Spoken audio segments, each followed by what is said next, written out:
혹시 이런 관계를 경험해 보신 적 있나요? 어떤 날은 세상에서 가장 매력적이고 카리스마 넘치는 사람 같다가도 또 어떤 날은 그 사람 옆에서 숨 쉬는 것조차 힘겹게 느껴지는 관계. 이 관계가 너무나 지긋지긋하다고 생각하는 순간, 거짓말처럼 다정한 순간이 찾아와 모든 것을 잊게 만드는 경험 말입니다. 돌이켜보면 이것이 과연 사랑이었을까? 아니면 나는 그저 정서적으로 조종당하고 있었던 걸까? 하는 의문이 드는 순간들. 오늘 우리는 바로 그 혼란의 중심에 있는 나르시시스트적 관계에 대해 깊이 이야기해보고자 합니다. 이 이야기는 단순히 누군가를 비난하기 위함이 아닙니다. 오히려 수많은 관계 속에서 혼란스러워하며 스스로를 자책하고 있을지 모를 누군가에게 당신의 잘못이 아닐 수 있다는 작은 등불 하나를 밝혀주기 위함입니다. 당신의 자존감을 지키고 건강한 관계를 찾아 나아갈 수 있는 지혜를 함께 나눠보겠습니다. 오늘 이야기가 당신의 마음에 작은 울림을 줄 수 있기를 바랍니다. 혹시 주변에 이야기가 필요한 분이 있다면 이 내용을 공유해주세요. 당신의 작은 관심이 누군가에게는 어둠 속 한 줄기 빛이 될 수 있습니다. 저희 채널을 구독하시면 앞으로도 당신의 삶에 깊이를 더할 다양한 지식과 통찰을 계속해서 만나보실 수 있습니다. 그럼 이제 시작하겠습니다. 먼저 가장 기본적인 질문부터 짚고 넘어가야겠습니다. 우리가 흔히 말하는 나르시시스트란 정확히 어떤 사람일까요? 나르시시즘 성향을 가진 사람은 마치 고집이 센 사람이 고집스러운 성격을 가진 것처럼 나르시시즘적인 성격 특성을 가진 사람을 의미합니다.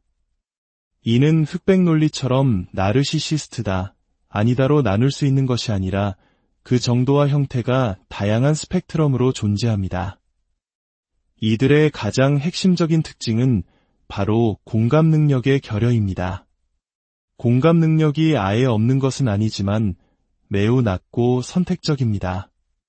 자신이 필요할 때만 상대를 조종하기 위한 도구로서 공감을 흉내낼 수는 있지만 진정한 의미의 공감은 거의 불가능합니다. 여기에 몇 가지 특징이 더해집니다. 첫째, 강한 특권 의식입니다. 자신은 특별한 대우를 받아야 마땅하다고 생각하며 타인의 시간이나 노력은 당연하게 여깁니다. 둘째, 오만함과 병적인 이기심입니다. 모든 상황의 중심에는 자신이 있어야 하고 자신의 이익이 최우선입니다. 셋째, 과도한 인정 욕구입니다. 우리 모두는 어느 정도 인정을 받고 싶어 하지만 이들은 그 정도가 지나칩니다. 만약 자신이 기대하는 만큼의 찬사나 인정을 받지 못하면 어린아이처럼 분노를 터뜨리거나 상대를 비난합니다.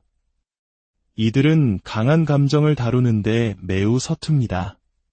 좌절을 견디지 못하기에 자기 뜻대로 되지 않으면 극심한 분노를 표출하거나 반대로 수동 공격적으로 침묵하며 상대를 벌하기도 합니다. 이들에게 관계란 사랑과 존중의 교류가 아니라 통제와 지배의 장일 뿐입니다. 하지만 여기서 가장 중요한 사실이 있습니다. 이 모든 화려하고 거만한 겉모습, 즉 특권의식, 오만함, 자신감 넘치는 태도는 사실 그들 내면 깊숙이 자리한 불안감과 수치심을 가리기 위한 갑옷에 불과하다는 것입니다. 그리고 바로 그 불안과 수치심이 수면 위로 올라올 것 같은 순간 그들은 상대를 공격하기 시작합니다. 그 공격의 계기는 너무나 사소해서 예측조차 할 수 없습니다. 예를 들어 당신이 오늘 아이 좀 데리러 가줄 수 있어? 라고 평범하게 물었다고 상상해보세요. 나르시시스트 파트너는 이렇게 반응할 수 있습니다. 뭐? 나보고 아이를 데리러 가라고? 내 시간이 얼마나 중요한지 몰라? 내가 이 회사를 어떻게 운영하는데 단순한 부탁이 자신의 가치에 대한 모욕으로 둔갑하는 순간입니다. 어제는 괜찮았던 말이 오늘은 영린을 건드리는 폭탄이 됩니다. 당신은 언제 터질지 모르는 지뢰밭을 걷는 것처럼 매 순간 그의 기분을 살피고 눈치를 보게 됩니다. 한국인들이 흔히 말하는 살얼음판을 걷는 심정이 바로 이것일 겁니다. 이런 관계에 있는 사람들은 점점 더 스스로를 작게 만듭니다. 상대방의 비위를 맞추고 그를 달래고 심기를 건드리지 않기 위해 자신의 욕구나 감정, 심지어 생각까지 억누르며 살아갑니다. 내 삶의 주인이 내가 아니라 상대방의 감정이 되어버리는 것입니다. 하지만 이런 관계가 매일매일 지옥 같은 것은 아닙니다. 만약 그렇다면 누구라도 금방 벗어날 수 있겠죠. 나르시시즘 관계의 가장 큰 함정은 바로 간헐적 강화에 있습니다. 그들은 때때로 아주 매력적이고 카리스마가 넘치며 지적인 대화를 나눌 수 있는 멋진 파트너가 됩니다. 취미가 같을 수도 있고 아이들에게는 다정한 부모일 수도 있습니다. 이 관계는 정말 끔찍하다고 생각하며 모든 것을 끝내고 싶다가도 갑자기 그런 밝은 순간이 찾아옵니다. 이런 고통과 기쁨의 급격한 반복은 피해자의 뇌에 강력한 중독 회로를 만드는데 심리학에서는 이를 트라우마 본딩이라고 부릅니다. 학대와 애정이 번갈아 나타나면서 피해자는 학대자에게서 벗어나지 못하고 오히려 더 강하게 정서적으로 얽매이게 되는 현상입니다. 시간이 지날수록 피해자는 모든 문제의 원인을 자기 자신에게서 찾기 시작합니다. 내가 말을 좀 더 예쁘게 했더라면, 내가 집을 좀 더 깨끗하게 치워뒀더라면, 그가 늦게 들어왔을 때 잔소리하지 말았어야 했는데, 이렇게 자신의 아주 기본적인 욕구나 질문조차 스스로 검열하고 비난하게 됩니다. 이것이 바로 나르시시스트 관계에 있는 사람들이 서서히 자신을 잃어가는 과정입니다. 그렇다면 사람들은 왜 이런 관계에 빠지게 되는 걸까요? 특히 나르시시스트 부모 밑에서 자란 사람들이 비슷한 파트너를 찾는 경향이 있을까요? 여기에는 흔한 오해가 있습니다. 그들이 일부러 그런 상대를 찾아다니는 것은 아닙니다. 오히려 나르시시스트들은 처음에는 누구에게나 매력적으로 보일 수 있는 특성을 가지고 있습니다. 그들은 똑똑하고 자신감 넘치며 유머러스하고 외적으로도 잘 꾸미는 경우가 많습니다. 소위 조건 좋은 사람의 전형처럼 보이기도 하죠. 나르시시스트 부모 밑에서 자란 사람들이 이런 관계에 더 오래 머무는 경향이 있는 것은 사실입니다. 하지만 이는 그들이 그런 관계를 원해서가 아니라 그것이 그들에게 익숙하기 때문입니다.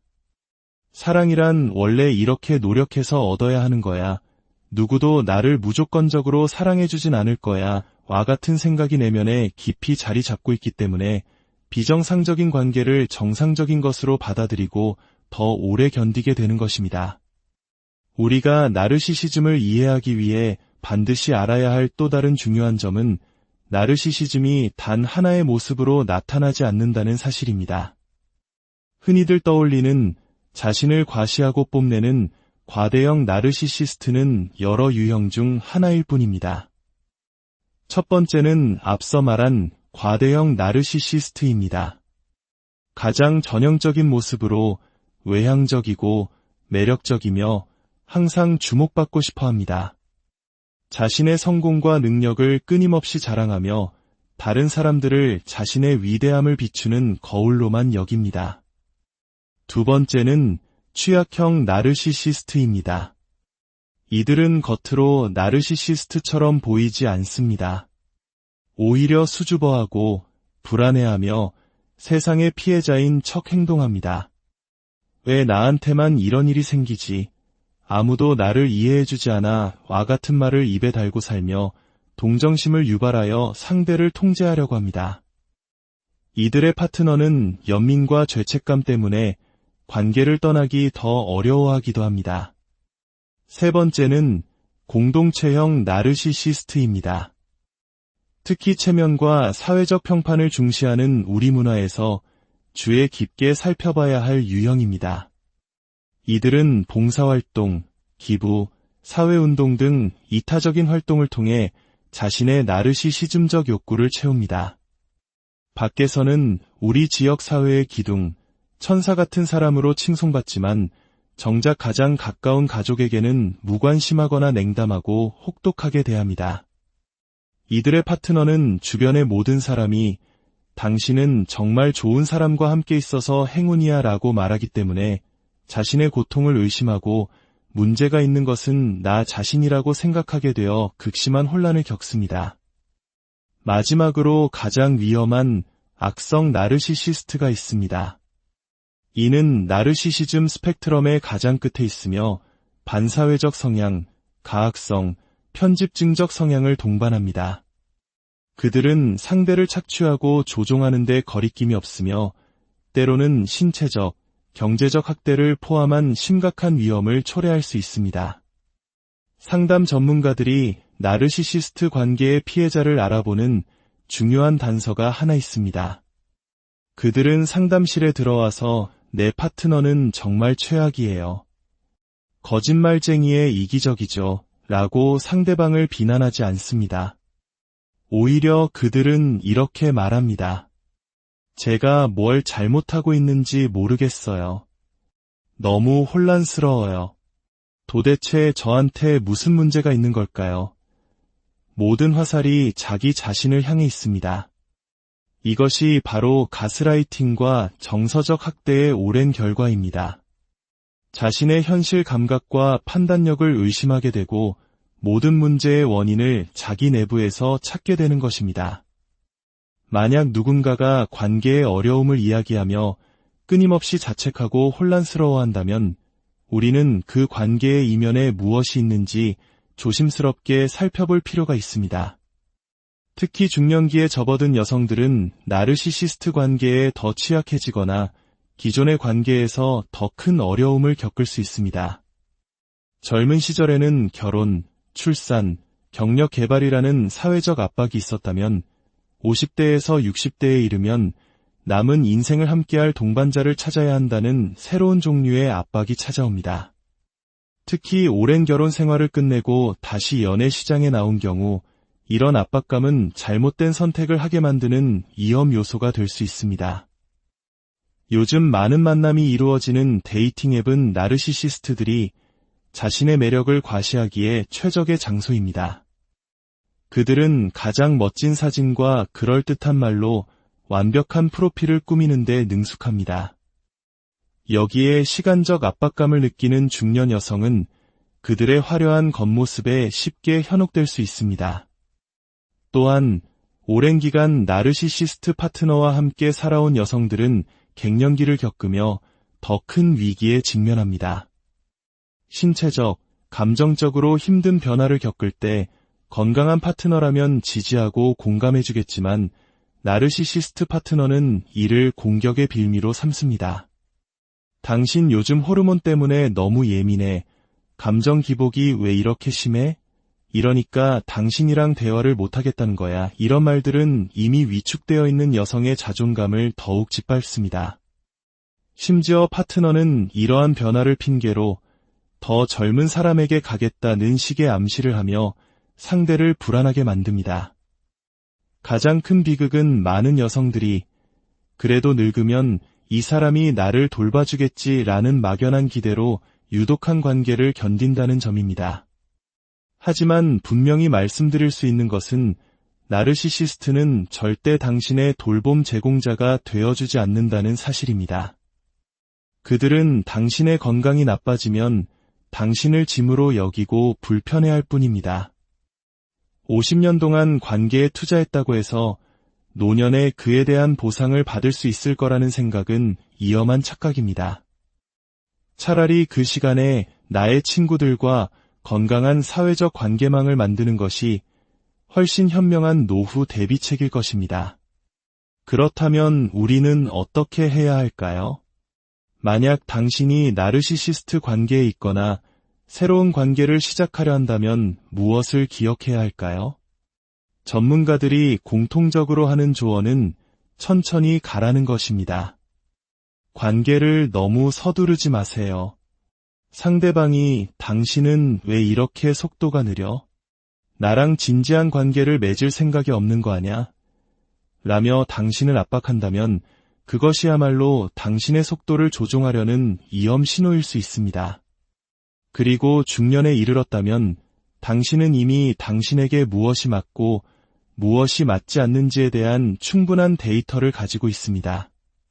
당신의 경험과 직감을 믿으세요.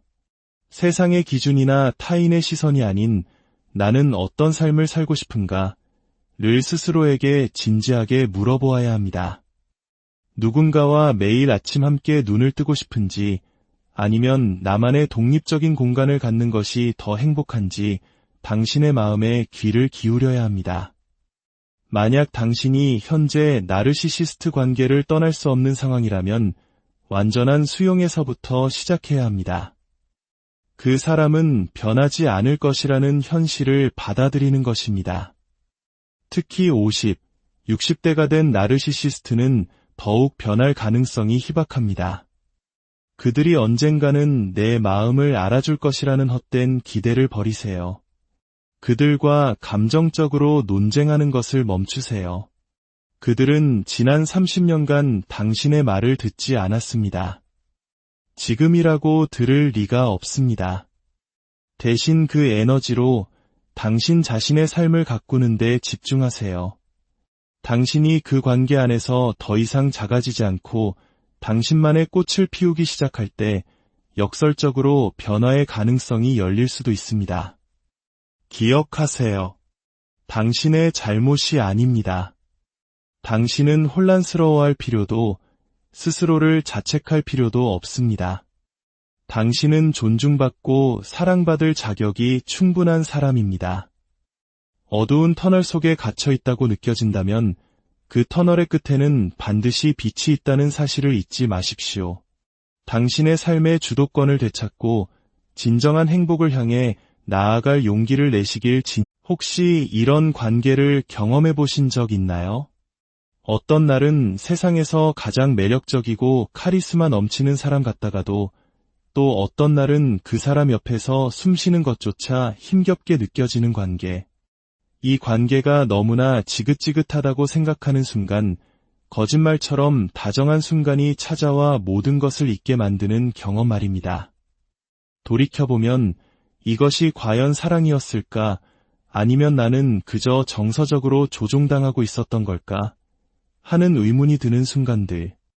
오늘 우리는 바로 그 혼란의 중심에 있는 나르시시스트적 관계에 대해 깊이 이야기해보고자 합니다. 이 이야기는 단순히 누군가를 비난하기 위함이 아닙니다. 오히려 수많은 관계 속에서 혼란스러워하며 스스로를 자책하고 있을지 모를 누군가에게 당신의 잘못이 아닐 수 있다는 작은 등불 하나를 밝혀주기 위함입니다. 당신의 자존감을 지키고 건강한 관계를 찾아 나아갈 수 있는 지혜를 함께 나눠보겠습니다. 오늘 이야기가 당신의 마음에 작은 울림을 줄 수 있기를 바랍니다. 혹시 주변에 이야기가 필요한 분이 있다면 이 내용을 공유해주세요. 당신의 작은 관심이 누군가에게는 어둠 속 한 줄기 빛이 될 수 있습니다. 저희 채널을 구독하시면 앞으로도 당신의 삶에 깊이를 더할 다양한 지식과 통찰을 계속해서 만나보실 수 있습니다. 그럼 이제 시작하겠습니다. 먼저 가장 기본적인 질문부터 짚고 넘어가야겠습니다. 우리가 흔히 말하는 나르시시스트란 정확히 어떤 사람일까요? 나르시시즘 성향을 가진 사람은 마치 고집이 센 사람이 고집스러운 성격을 가진 것처럼 나르시시즘적인 성격 특성을 가진 사람을 의미합니다. 이는 흑백 논리처럼 나르시시스트다, 아니다로 나눌 수 있는 것이 아니라 그 정도와 형태가 다양한 스펙트럼으로 존재합니다. 이들의 가장 핵심적인 특징은 바로 공감 능력의 결여입니다. 공감 능력이 아예 없는 것은 아니지만 매우 낮고 선택적입니다. 자신이 필요할 때만 상대를 조종하기 위한 도구로서 공감을 흉내낼 수는 있지만 진정한 의미의 공감은 거의 불가능합니다. 여기에 몇 가지 특징이 더해집니다. 첫째, 강한 특권 의식입니다. 자신은 특별한 대우를 받아야 마땅하다고 생각하며 타인의 시간이나 노력은 당연하게 여깁니다. 둘째, 오만함과 병적인 이기심입니다. 모든 상황의 중심에는 자신이 있어야 하고 자신의 이익이 최우선입니다. 셋째, 과도한 인정 욕구입니다. 우리 모두는 어느 정도 인정을 받고 싶어 하지만 이들은 그 정도가 지나칩니다. 만약 자신이 기대하는 만큼의 찬사나 인정을 받지 못하면 어린아이처럼 분노를 터뜨리거나 상대를 비난합니다. 이들은 강한 감정을 다루는데 매우 서툽니다. 좌절을 견디지 못하기에 자기 뜻대로 되지 않으면 극심한 분노를 표출하거나 반대로 수동 공격적으로 침묵하며 상대를 벌하기도 합니다. 이들에게 관계란 사랑과 존중의 교류가 아니라 통제와 지배의 장일 뿐입니다. 하지만 여기서 가장 중요한 사실이 있습니다. 이 모든 화려하고 거만한 겉모습, 즉 특권의식, 오만함, 자신감 넘치는 태도는 사실 그들 내면 깊숙이 자리한 불안감과 수치심을 가리기 위한 갑옷에 불과하다는 것입니다. 그리고 바로 그 불안과 수치심이 수면 위로 올라올 것 같은 순간 그들은 상대를 공격하기 시작합니다. 그 공격의 계기는 너무나 사소해서 예측조차 할 수 없습니다. 예를 들어 당신이 오늘 아이 좀 데리러 가줄 수 있어? 라고 평범하게 물었다고 상상해보세요. 나르시시스트 파트너는 이렇게 반응할 수 있습니다. 나보고 아이를 데리러 가라고? 내 시간이 얼마나 중요한지 몰라? 내가 이 회사를 어떻게 운영하는데 단순한 부탁이 자신의 가치에 대한 모욕으로 둔갑하는 순간입니다. 어제는 괜찮았던 말이 오늘은 영린을 건드리는 폭탄이 됩니다. 당신은 언제 터질지 모르는 지뢰밭을 걷는 것처럼 매 순간 그의 기분을 살피고 눈치를 보게 됩니다. 한국인들이 흔히 말하는 살얼음판을 걷는 심정이 바로 이것일 겁니다. 이런 관계에 있는 사람들은 점점 더 스스로를 작게 만듭니다. 상대방의 비위를 맞추고 그를 달래고 심기를 건드리지 않기 위해 자신의 욕구나 감정, 심지어 생각까지 억누르며 살아갑니다. 내 삶의 주인이 내가 아니라 상대방의 감정이 되어버리는 것입니다. 하지만 이런 관계가 매일매일 지옥 같은 것은 아닙니다. 만약 그렇다면 누구라도 금방 벗어날 수 있겠죠. 나르시시즘 관계의 가장 큰 함정은 바로 간헐적 강화에 있습니다. 그들은 때때로 아주 매력적이고 카리스마가 넘치며 지적인 대화를 나눌 수 있는 멋진 파트너가 됩니다. 취미가 같을 수도 있고 아이들에게는 다정한 부모일 수도 있습니다. 이 관계는 정말 끔찍하다고 생각하며 모든 것을 끝내고 싶다가도 갑자기 그런 밝은 순간이 찾아옵니다. 이런 고통과 기쁨의 급격한 반복은 피해자의 뇌에 강력한 중독 회로를 만드는데 심리학에서는 이를 트라우마 본딩이라고 부릅니다. 학대와 애정이 번갈아 나타나면서 피해자는 학대자에게서 벗어나지 못하고 오히려 더 강하게 정서적으로 얽매이게 되는 현상입니다. 시간이 지날수록 피해자는 모든 문제의 원인을 자기 자신에게서 찾기 시작합니다. 내가 말을 좀 더 예쁘게 했더라면, 내가 집을 좀 더 깨끗하게 치워뒀더라면, 그가 늦게 들어왔을 때 잔소리하지 말았어야 했는데, 이렇게 자신의 아주 기본적인 욕구나 질문조차 스스로 검열하고 비난하게 됩니다. 이것이 바로 나르시시스트 관계에 있는 사람들이 서서히 자신을 잃어가는 과정입니다. 그렇다면 사람들은 왜 이런 관계에 빠지게 되는 걸까요? 특히 나르시시스트 부모 밑에서 자란 사람들이 비슷한 파트너를 찾는 경향이 있을까요? 여기에는 흔한 오해가 있습니다. 그들이 일부러 그런 상대를 찾아다니는 것은 아닙니다. 오히려 나르시시스트들은 처음에는 누구에게나 매력적으로 보일 수 있는 특성을 가지고 있습니다.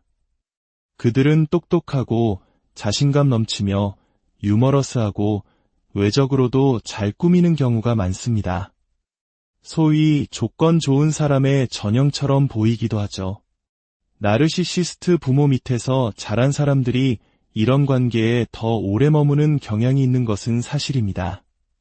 하지만 이는 그들이 그런 관계를 원해서가 아니라 그것이 그들에게 익숙하기 때문입니다. 사랑이란 원래 이렇게 노력해서 얻어야 하는 거야. 누구도 나를 무조건적으로 사랑해주진 않을 거야. 와 같은 생각이 내면에 깊이 자리 잡고 있기 때문에 비정상적인 관계를 정상적인 것으로 받아들이고 더 오래 견디게 되는 것입니다. 우리가 나르시시즘을 이해하기 위해 반드시 알아야 할 또 다른 중요한 점은 나르시시즘이 단 하나의 모습으로 나타나지 않는다는 사실입니다. 흔히들 떠올리는 자신을 과시하고 뽐내는 과대형 나르시시스트는 여러 유형 중 하나일 뿐입니다. 첫 번째는 앞서 말한 과대형 나르시시스트입니다. 가장 전형적인 모습으로 외향적이고 매력적이며 항상 주목받고 싶어 합니다. 자신의 성공과 능력을 끊임없이 자랑하며 다른 사람들을 자신의 위대함을 비추는 거울로만 여깁니다. 두 번째는 취약형 나르시시스트입니다. 이들은 겉으로 나르시시스트처럼 보이지 않습니다.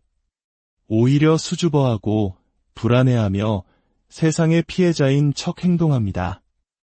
왜 나한테만 이런 일이 생기지? 아무도 나를 이해해주지 않아 와 같은 말을 입에 달고 살며 동정심을 유발하여 상대를 통제하려고 합니다.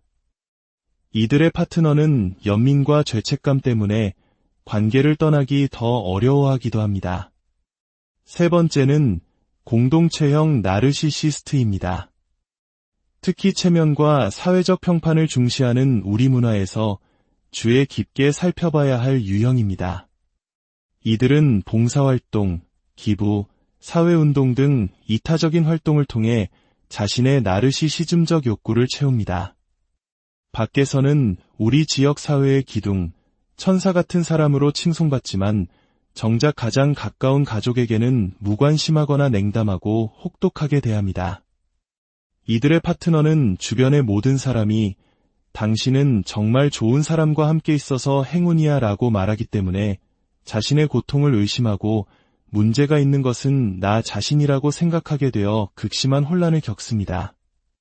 마지막으로 가장 위험한 악성 나르시시스트가 있습니다. 이는 나르시시즘 스펙트럼의 가장 끝에 있으며 반사회적 성향, 가학성, 편집증적 성향을 동반합니다.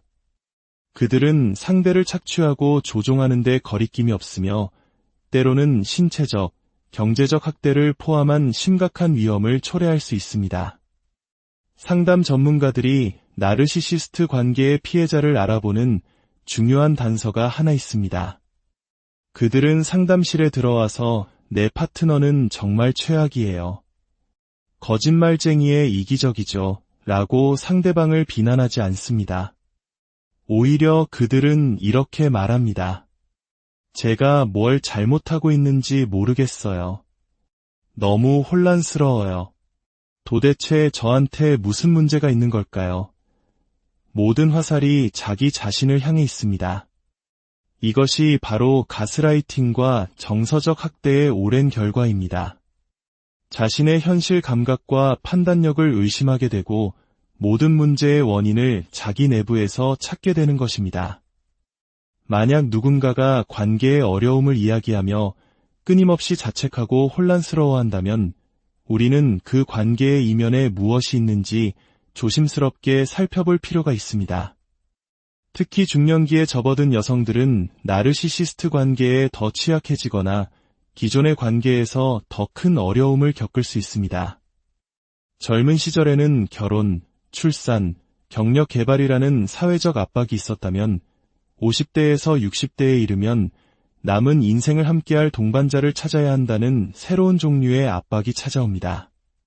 특히 오랜 결혼 생활을 끝내고 다시 연애 시장에 나온 경우 이런 압박감은 잘못된 선택을 하게 만드는 위험 요소가 될 수 있습니다. 요즘 많은 만남이 이루어지는 데이팅 앱은 나르시시스트들이 자신의 매력을 과시하기에 최적의 장소입니다. 그들은 가장 멋진 사진과 그럴듯한 말로 완벽한 프로필을 꾸미는 데 능숙합니다. 여기에 시간적 압박감을 느끼는 중년 여성은 그들의 화려한 겉모습에 쉽게 현혹될 수 있습니다. 또한 오랜 기간 나르시시스트 파트너와 함께 살아온 여성들은 갱년기를 겪으며 더 큰 위기에 직면합니다. 신체적, 감정적으로 힘든 변화를 겪을 때 건강한 파트너라면 지지하고 공감해주겠지만 나르시시스트 파트너는 이를 공격의 빌미로 삼습니다. 당신 요즘 호르몬 때문에 너무 예민해. 감정 기복이 왜 이렇게 심해? 이러니까 당신이랑 대화를 못하겠다는 거야. 이런 말들은 이미 위축되어 있는 여성의 자존감을 더욱 짓밟습니다. 심지어 파트너는 이러한 변화를 핑계로 더 젊은 사람에게 가겠다는 식의 암시를 하며 상대를 불안하게 만듭니다.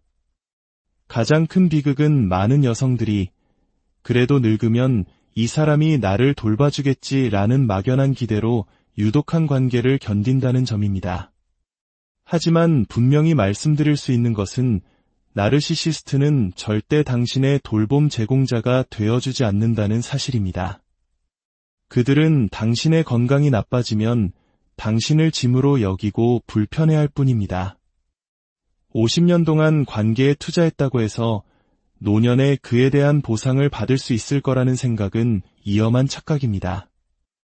차라리 그 시간에 나의 친구들과 건강한 사회적 관계망을 만드는 것이 훨씬 현명한 노후 대비책일 것입니다. 그렇다면 우리는 어떻게 해야 할까요? 만약 당신이 나르시시스트 관계에 있거나 새로운 관계를 시작하려 한다면 무엇을 기억해야 할까요? 전문가들이 공통적으로 하는 조언은 천천히 가라는 것입니다. 관계를 너무 서두르지 마세요. 상대방이 당신은 왜 이렇게 속도가 느려? 나랑 진지한 관계를 맺을 생각이 없는 거 아냐? 라며 당신을 압박한다면 그것이야말로 당신의 속도를 조종하려는 위험 신호일 수 있습니다. 그리고 중년에 이르렀다면 당신은 이미 당신에게 무엇이 맞고 무엇이 맞지 않는지에 대한 충분한 데이터를 가지고 있습니다. 당신의 경험과 직감을 믿으세요. 세상의 기준이나 타인의 시선이 아닌 나는 어떤 삶을 살고 싶은가? 를 스스로에게 진지하게 물어보아야 합니다. 누군가와 매일 아침 함께 눈을 뜨고 싶은지 아니면 나만의 독립적인 공간을 갖는 것이 더 행복한지 당신의 마음에 귀를 기울여야 합니다. 만약 당신이 현재 나르시시스트 관계를 떠날 수 없는 상황이라면 완전한 수용에서부터 시작해야 합니다. 그 사람은 변하지 않을 것이라는 현실을 받아들이는 것입니다. 특히 50, 60대가 된 나르시시스트는 더욱 변할 가능성이 희박합니다. 그들이 언젠가는 내 마음을 알아줄 것이라는 헛된 기대를 버리세요. 그들과 감정적으로 논쟁하는 것을 멈추세요. 그들은 지난 30년간 당신의 말을 듣지 않았습니다. 지금이라고 들을 리가 없습니다. 대신 그 에너지로 당신 자신의 삶을 가꾸는 데 집중하세요. 당신이 그 관계 안에서 더 이상 작아지지 않고 당신만의 꽃을 피우기 시작할 때 역설적으로 변화의 가능성이 열릴 수도 있습니다. 기억하세요. 당신의 잘못이 아닙니다. 당신은 혼란스러워할 필요도 스스로를 자책할 필요도 없습니다. 당신은 존중받고 사랑받을 자격이 충분한 사람입니다. 어두운 터널 속에 갇혀 있다고 느껴진다면 그 터널의 끝에는 반드시 빛이 있다는 사실을 잊지 마십시오. 당신의 삶의 주도권을 되찾고 진정한 행복을 향해 나아갈 용기를 내시길 혹시 이런 관계를 경험해 보신 적 있나요? 어떤 날은 세상에서 가장 매력적이고 카리스마 넘치는 사람 같다가도 또 어떤 날은 그 사람 옆에서 숨쉬는 것조차 힘겹게 느껴지는 관계. 이 관계가 너무나 지긋지긋하다고 생각하는 순간, 거짓말처럼 다정한 순간이 찾아와 모든 것을 잊게 만드는 경험 말입니다. 돌이켜보면 이것이 과연 사랑이었을까? 아니면 나는 그저 정서적으로 조종당하고 있었던 걸까? 하는 의문이 드는 순간들. 오늘 우리는 바로 그 혼란의 중심에 있는 나르시시스트적 관계에 대해 깊이 이야기해보고자 합니다. 이 이야기는 단순히 누군가를 비난하기 위함이 아닙니다. 오히려 수많은 관계 속에서 혼란스러워하며 스스로를 자책하고 있을지 모를 누군가에게 당신의 잘못이 아닐 수 있다는 작은 등불 하나를 밝혀주기 위함입니다. 당신의 자존감을 지키고 건강한 관계를 찾아 나아갈 수 있는 지혜를 함께 나눠보겠습니다. 오늘 이야기가 당신의 마음에 작은 울림을 줄 수 있기를 바랍니다. 혹시 주변에 이야기가 필요한 분이 있다면 이 내용을 공유해주세요. 당신의 작은 관심이 누군가에게는 어둠 속 한 줄기 빛이 될 수 있습니다. 저희 채널을 구독하시면 앞으로도 당신의 삶에 깊이를 더할 다양한 지식과 통찰을 계속해서 만나보실 수 있습니다. 그럼 이제 시작하겠습니다. 먼저 가장 기본적인 질문부터 짚고 넘어가야겠습니다. 우리가 흔히 말하는 나르시시스트란 정확히 어떤 사람일까요? 나르시시즘 성향을 가진 사람은 마치 고집이 센 사람이 고집스러운 성격을 가진 것처럼 나르시시즘적인 성격 특성을 가진 사람을 의미합니다. 이는 흑백 논리처럼 나르시시스트다, 아니다로 나눌 수 있는 것이 아니라 그 정도와 형태가 다양한 스펙트럼으로 존재합니다. 이들의 가장 핵심적인 특징은 바로 공감 능력의 결여입니다. 공감 능력이 아예 없는 것은 아니지만 매우 낮고 선택적입니다. 자신이 필요할 때만 상대를 조종하기 위한 도구로서 공감을 흉내낼 수는 있지만 진정한 의미의 공감은 거의 불가능합니다. 여기에 몇 가지 특징이 더해집니다. 첫째, 강한 특권 의식입니다.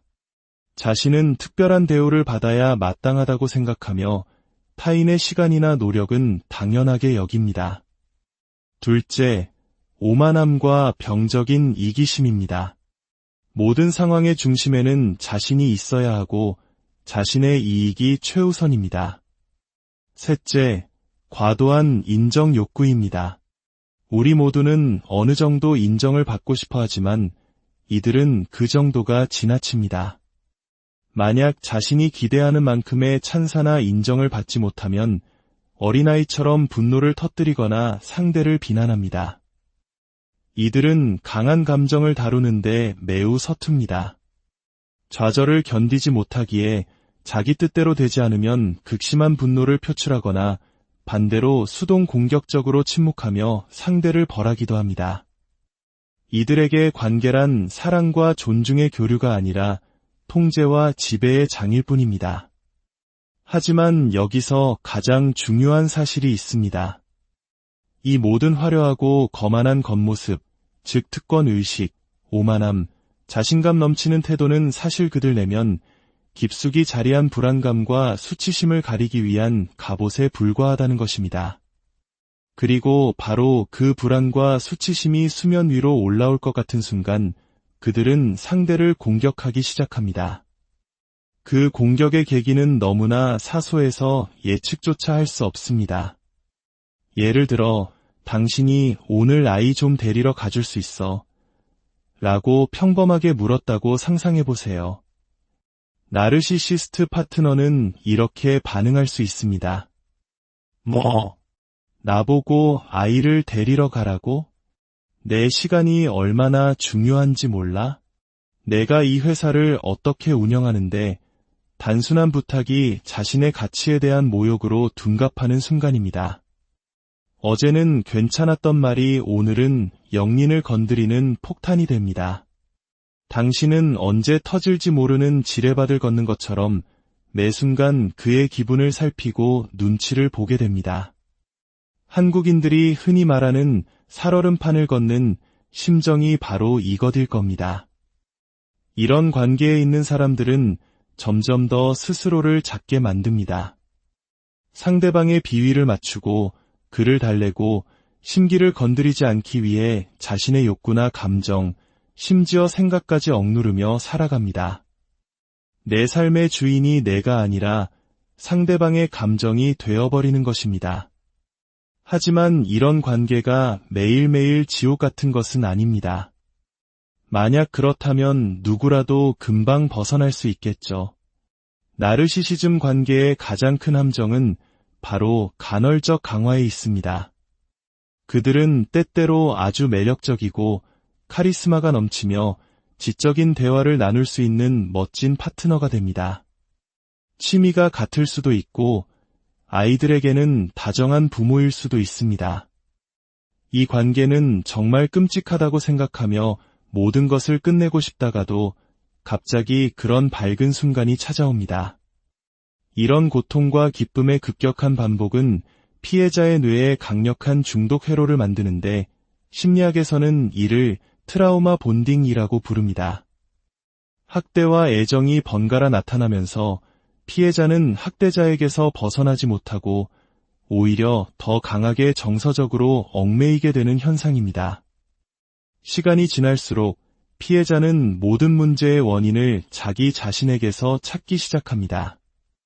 내가 말을 좀 더 예쁘게 했더라면, 내가 집을 좀 더 깨끗하게 치워뒀더라면, 그가 늦게 들어왔을 때 잔소리하지 말았어야 했는데, 이렇게 자신의 아주 기본적인 욕구나 질문조차 스스로 검열하고 비난하게 됩니다. 이것이 바로 나르시시스트 관계에 있는 사람들이 서서히 자신을 잃어가는 과정입니다. 그렇다면 사람들은 왜 이런 관계에 빠지게 되는 걸까요? 특히 나르시시스트 부모 밑에서 자란 사람들이 비슷한 파트너를 찾는 경향이 있을까요? 여기에는 흔한 오해가 있습니다. 그들이 일부러 그런 상대를 찾아다니는 것은 아닙니다.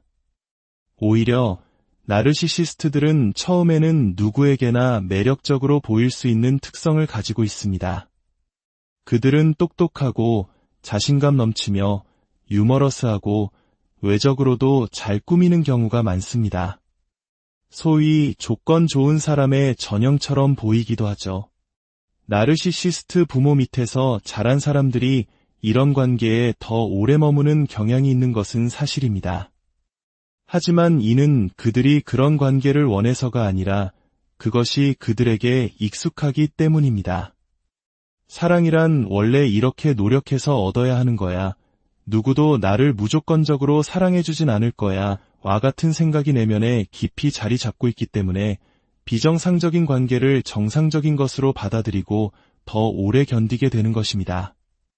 우리가 나르시시즘을 이해하기 위해 반드시 알아야 할 또 다른 중요한 점은 나르시시즘이 단 하나의 모습으로 나타나지 않는다는 사실입니다. 흔히들 떠올리는 자신을 과시하고 뽐내는 과대형 나르시시스트는 여러 유형 중 하나일 뿐입니다. 첫 번째는 앞서 말한 과대형 나르시시스트입니다. 가장 전형적인 모습으로 외향적이고 매력적이며 항상 주목받고 싶어 합니다. 자신의 성공과 능력을 끊임없이 자랑하며 다른 사람들을 자신의 위대함을 비추는 거울로만 여깁니다. 두 번째는 취약형 나르시시스트입니다. 이들은 겉으로 나르시시스트처럼 보이지 않습니다. 오히려 수줍어하고 불안해하며 세상의 피해자인 척 행동합니다. 왜 나한테만 이런 일이 생기지? 아무도 나를 이해해주지 않아 와 같은 말을 입에 달고 살며 동정심을 유발하여 상대를 통제하려고 합니다. 이들의 파트너는 연민과 죄책감 때문에 관계를 떠나기 더 어려워하기도 합니다. 세 번째는 공동체형 나르시시스트입니다. 특히 체면과 사회적 평판을 중시하는 우리 문화에서 주의 깊게 살펴봐야 할 유형입니다. 이들은 봉사활동, 기부, 사회운동 등 이타적인 활동을 통해 자신의 나르시시즘적 욕구를 채웁니다. 밖에서는 우리 지역 사회의 기둥, 천사 같은 사람으로 칭송받지만 정작 가장 가까운 가족에게는 무관심하거나 냉담하고 혹독하게 대합니다. 이들의 파트너는 주변의 모든 사람이 당신은 정말 좋은 사람과 함께 있어서 행운이야 라고 말하기 때문에 자신의 고통을 의심하고 문제가 있는 것은 나 자신이라고 생각하게 되어 극심한 혼란을 겪습니다. 마지막으로 가장 위험한 악성 나르시시스트가 있습니다. 이는 나르시시즘 스펙트럼의 가장 끝에 있으며 반사회적 성향, 가학성, 편집증적 성향을 동반합니다. 그들은 상대를 착취하고 조종하는 데 거리낌이 없으며 때로는 신체적, 경제적 학대를 포함한 심각한 위험을 초래할 수 있습니다. 상담 전문가들이 나르시시스트 관계의 피해자를 알아보는 중요한 단서가 하나 있습니다. 그들은 상담실에 들어와서 내 파트너는 정말 최악이에요. 거짓말쟁이에 이기적이죠. 라고 상대방을 비난하지 않습니다. 오히려 그들은 이렇게 말합니다. 제가 뭘 잘못하고 있는지 모르겠어요. 너무 혼란스러워요.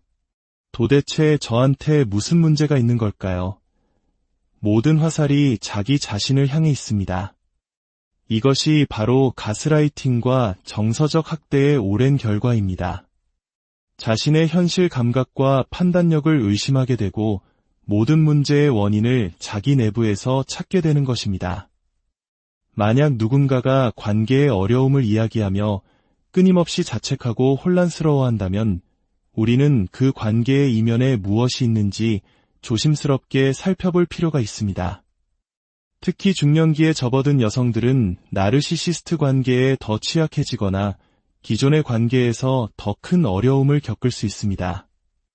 젊은 시절에는 결혼, 출산, 경력 개발이라는 사회적 압박이 있었다면 50대에서 60대에 이르면 남은 인생을 함께할 동반자를 찾아야 한다는 새로운 종류의 압박이 찾아옵니다.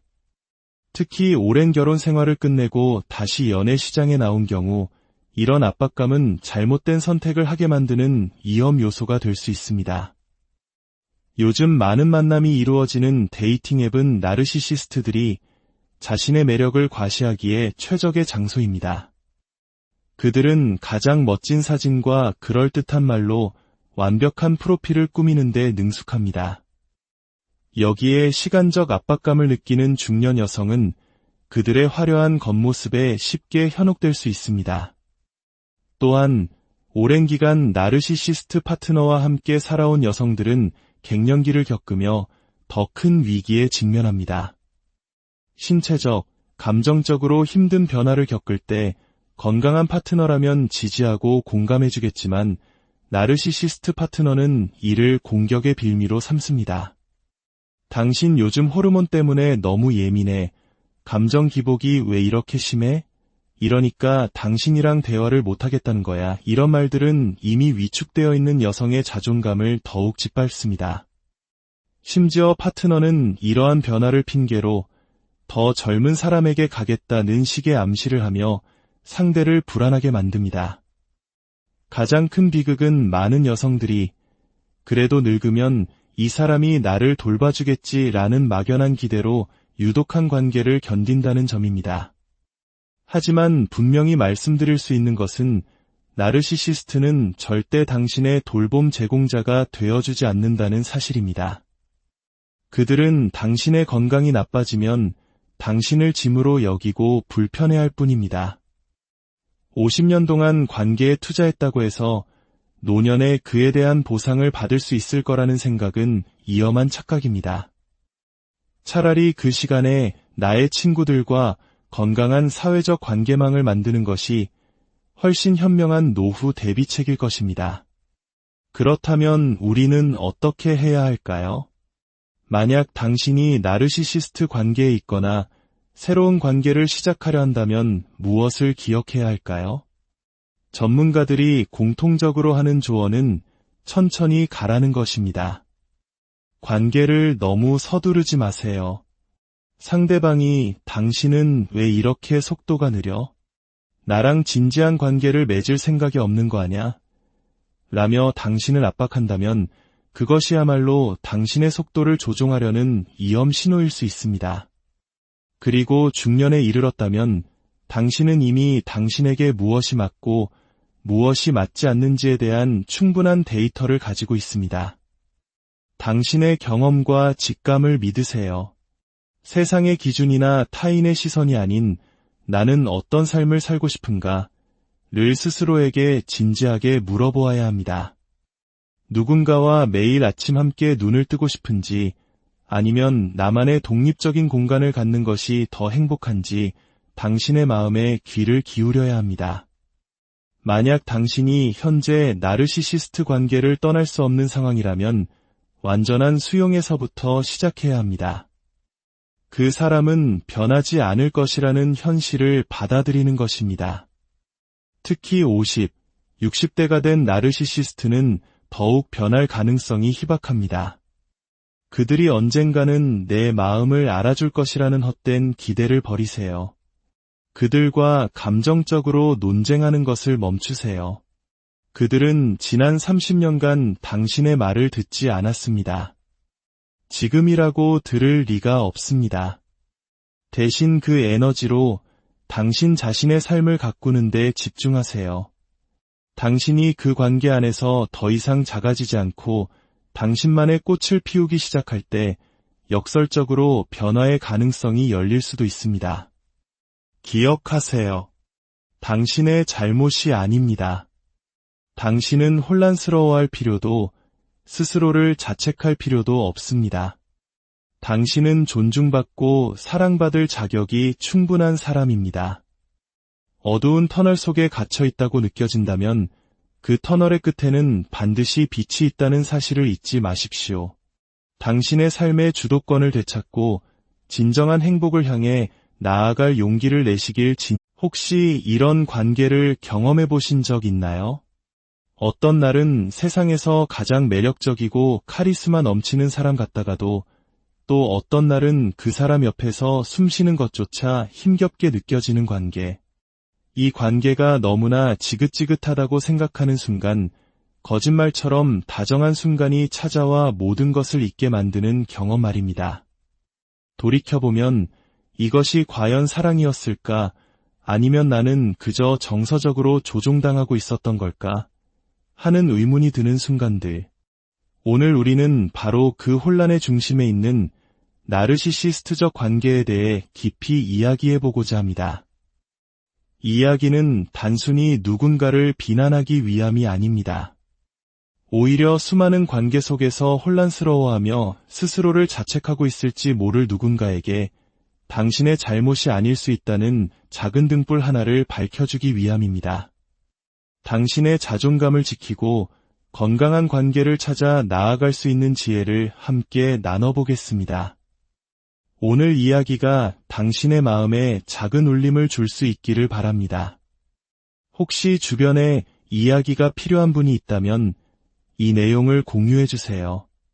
당신의 작은 관심이 누군가에게는 어둠 속 한 줄기 빛이 될 수 있습니다. 저희 채널을 구독하시면 앞으로도 당신의 삶에 깊이를 더할 다양한 지식과 통찰을 계속해서 만나보실 수 있습니다. 그럼 이제 시작하겠습니다. 먼저 가장 기본적인 질문부터 짚고 넘어가야겠습니다. 우리가 흔히 말하는 나르시시스트란 정확히 어떤 사람일까요? 나르시시즘 성향을 가진 사람은 마치 고집이 센 사람이 고집스러운 성격을 가진 것처럼 나르시시즘적인 성격 특성을 가진 사람을 의미합니다. 이는 흑백 논리처럼 나르시시스트다, 아니다로 나눌 수 있는 것이 아니라 그 정도와 형태가 다양한 스펙트럼으로 존재합니다. 이들의 가장 핵심적인 특징은 바로 공감 능력의 결여입니다. 공감 능력이 아예 없는 것은 아니지만 매우 낮고 선택적입니다. 자신이 필요할 때만 상대를 조종하기 위한 도구로서 공감을 흉내낼 수는 있지만 진정한 의미의 공감은 거의 불가능합니다. 여기에 몇 가지 특징이 더해집니다. 첫째, 강한 특권 의식입니다.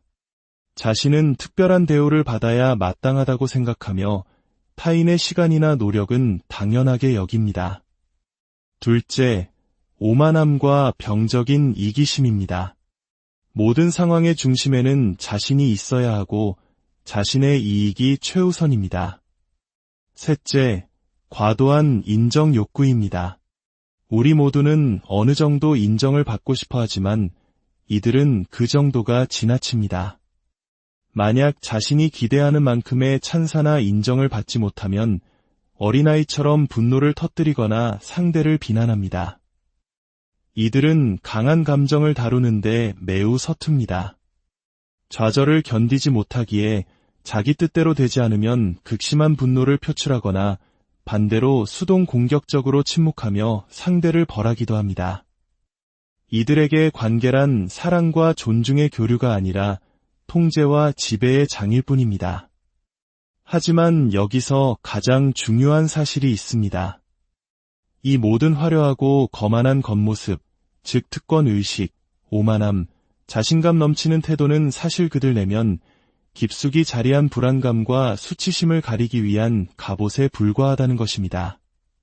그리고 바로 그 불안과 수치심이 수면 위로 올라올 것 같은 순간 그들은 상대를 공격하기 시작합니다. 그 공격의 계기는 너무나 사소해서 예측조차 할 수 없습니다. 예를 들어, 당신이 오늘 아이 좀 데리러 가줄 수 있어? 라고 평범하게 물었다고 상상해보세요. 나르시시스트 파트너는 이렇게 반응할 수 있습니다. 뭐? 나보고 아이를 데리러 가라고?